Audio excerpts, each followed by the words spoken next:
tous, je suis vraiment ravie de vous retrouver aujourd'hui pour une nouvelle vidéo sur la chaîne.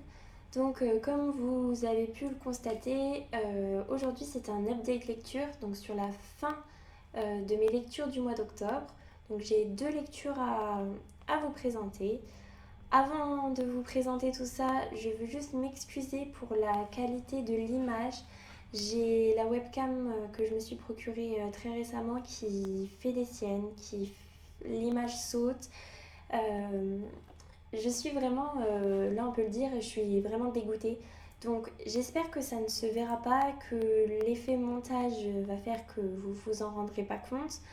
Donc par avance, je m'excuse pour la qualité de l'image et j'espère que je trouverai une solution pour la semaine prochaine pour éviter les petits cafouillages. On va commencer tout de suite à rentrer dans le vif du sujet. Comme j'ai pu le dire dans la vidéo de la semaine dernière, j'avais l'intention de vous présenter 3 livres aujourd'hui. Je n'ai pas réussi à en lire 3, je n'en ai lu que 2. Donc c'est tout. Avec un peu de chance, cette vidéo sera un peu moins longue que d'habitude.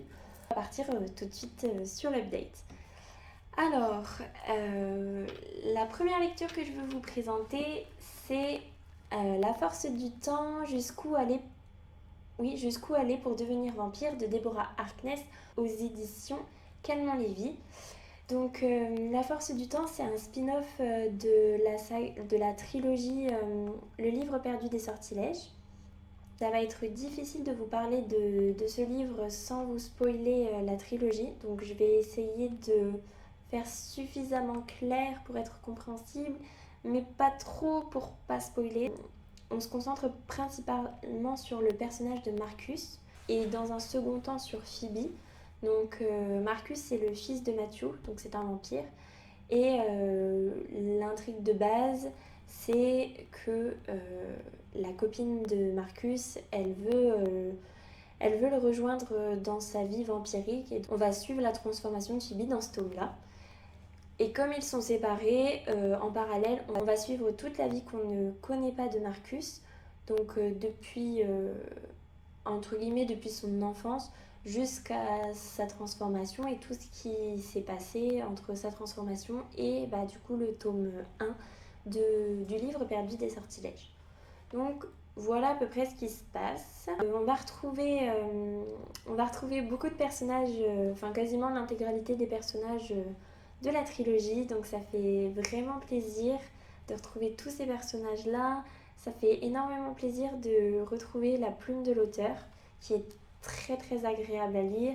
Au niveau de mon ressenti, j'ai eu du mal à me mettre dedans parce que je sais pas pourquoi, parce que j'ai relu la 4e de couverture tout à l'heure et en fait c'est un faux souvenir que j'avais, mais je pensais que c'était vraiment basé sur l'histoire d'amour entre Marcus et Phoebe. Et en fait, pas du tout, puisque quasiment dans l'intégralité du livre, ils sont séparés. Donc certes, il y a une romance entre les deux, mais au final, on ne la lit pas clairement. Donc j'ai eu du mal à me mettre dedans à cause de ça, parce que du coup, c'était pas ce à quoi je m'attendais. J'ai eu aussi un petit peu de mal au début, parce que tous les flashbacks de Marcus, au tout début, on n'a pas les autres personnages, on connaît personne, c'est en temps de guerre. J'ai eu vraiment du mal à me mettre dedans. Mais Matthew apparaît dans la vie de Marcus, dans son passé, là ça devient super. Tous les passages, que ce soit du passé ou du présent, sont super bien. Donc c'était vraiment une très très bonne lecture. Ceux qui ont lu la trilogie, je vous conseille de poursuivre avec ce tome-là, en partant du principe qu'on ne va pas suivre la romance de Marcus et Phoebe du coup. Plus le passé de Marcus, la transformation de Phoebe et en bonus, on va dire, l'évolution de certains personnages que l'on a pu avoir entre autres dans le tome 3 et qu'on est très très très très heureux de retrouver dans ce tome là. Donc au final c'était une très bonne lecture. Donc je vous conseille La force du temps de Deborah Harkness. Et si vous n'avez pas lu la trilogie donc, du livre perdu des sortilèges, je vous la conseille chaudement, c'est vraiment génial. Voilà.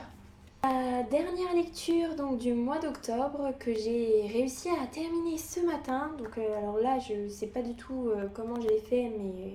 Enfin si, je sais comment j'ai fait, parce qu'on peut pas faire un marathon des films Harry Potter et lire en même temps, c'est pas possible. Donc comme c'est la période de l'année où on fait le marathon Harry Potter avec ma sœur et cette année avec ma mère, du coup j'ai moins lu. Et donc j'ai fini seulement ce matin Mère morte d'Aurélie Wellenstein aux éditions Scrinéo. Pour vous faire un rapide résumé, Mère morte, c'est un post-apo, ça se passe dans notre monde. Et donc suite à la connerie humaine, hein, il faut le dire, tous les océans et toutes les mers ont disparu de la surface de la Terre et tous les animaux marins également. Et à intervalles réguliers, on va avoir une marée fantôme qui va déferler sur le monde avec tous les animaux marins fantômes également. Et ils viennent se venger et donc essayer d'estimer le peu d'humains qu'il reste sur la Terre. On va suivre Oural qui est un exorciste, donc lui il a la capacité de combattre ces esprits. Et je vous en dis pas plus.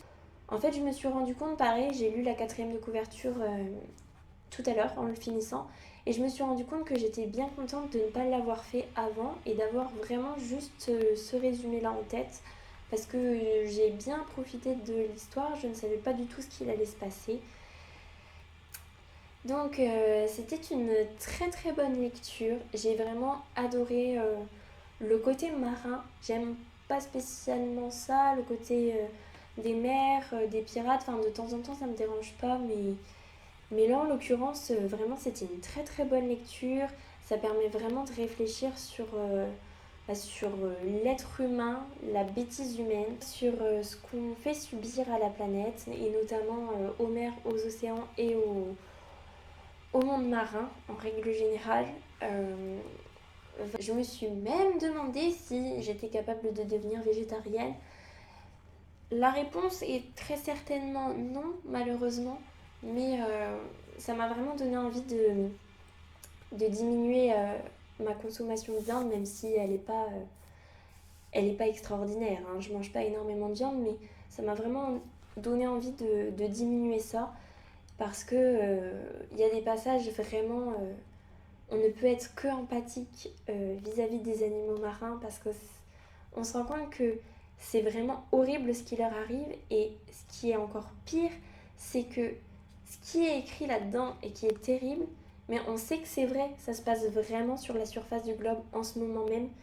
Et si ça arrivait vraiment, si la mer, les océans disparaissaient, et tout le monde marin aussi, et que les animaux marins avaient envie de se venger de nous, personnellement je les comprendrais, et ça ne me... J'aurais aucune rancœur vis-à-vis d'eux qu'ils aient envie de nous décimer après ce qu'on leur fait subir. C'est vrai. Là aussi la thématique du pardon, on peut avoir une relation avec quelqu'un qui pourrait avoir toutes les raisons du monde de nous détester, mais qui finalement décide de nous pardonner et de s'allier à nous. Et donc j'ai trouvé ça vraiment très intéressant et très bien fait. Donc au final, Mère morte, c'est une très très belle lecture pour moi. Je vous la conseille fortement.